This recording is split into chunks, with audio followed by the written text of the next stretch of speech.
So what are the education reforms? K to 12. I explained why this is important. Of course, there will be labor displacement. But the labor displacement will not be as bad if the mentality changes. In other words, if it is okay to teach, to be a teacher, for some of the GE teachers, faculty, then that's fine. Ang pinag-aawayan niya yung hours eh. Kasi 54 hours ang hinihingi ng, sa DepEd, 54 contact hours. Sa atin, 40 hours, pero hindi contact, I don't know how many hours we have, but it's not the same. So it's really a change also of privileges. The shift to learning competency-based standards is one of the other things. All our policy standards and guidelines are supposed to be shifting to learning competency-based standards. The biggest resistance is coming from the social sciences and the humanities because, of course, we are not oriented towards industry, or not oriented towards the applied. The problem is, and this is my friends in the School of Economics of UP, when at the height of all of the controversy over the outcomes and typology-based quality assurance for which we were the faces, they were saying, ang problema ko daw, ginagamit mo yung word na competency, ang competency voctech yan. So hindi yan talaga tatanggapin. Ang sabi ko, ang problema naman ninyo, naiwanan kayo sa voctech of the 70s and 80s. Competencies now are learner outcomes applied in context. Oh, paano yung the competency of a scholar? Paano yung scholar in search of truth no matter where it leads, which is what we are, di ba? So, competency yun eh. You hone the capacity and competency of a scholar to continue pushing the frontiers. Even if you don't know what the roadmap is, that is something that is honed by the professor in a guild, whatever it is. That is how some of the scholars have been honed. But that is, the language has changed. So let us blur technical and college. Because the language of competency is not just voctech. It's the competency of the PhD student to undertake independent research. The main problem is operationalization.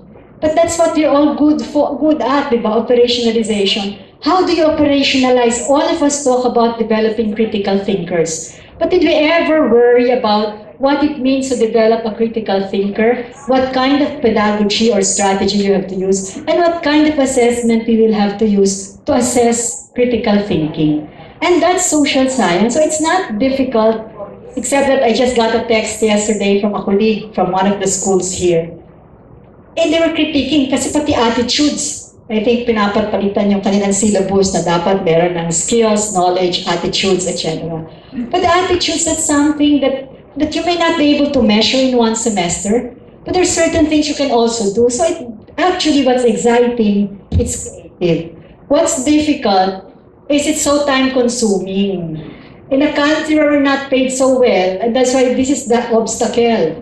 Not paid so well, for the higher education people, the source of income is research, consultancies, moonlight teaching. You cannot do any of this extensively in a learner-centered frame. So that is the challenge. That's also the challenge in maritime. Apart from the fact na ang hirap matuto na pagka na-fix na yung base. But anyway, sorry, very fast. Industry-academic linkages, really now linking with industry more significantly because of the job issues, but critically too. So there are parallel efforts at developing competence. Industry says these are the competencies they want. But I tell you, industry had difficulty, kasi mga Pinoy din, had difficulty specifying the competencies they need. Kasi susulatin na eh. But anyway, that's part of it, parallel processes. We worked with IBM on a very special future area, and what they call smart analytics. So there's a program now for business ad and for IT, a minor in smart analytics. But I tell you, smart analytics, SPSS, IBM, I already got into SPSS. Smart analytics is what we do.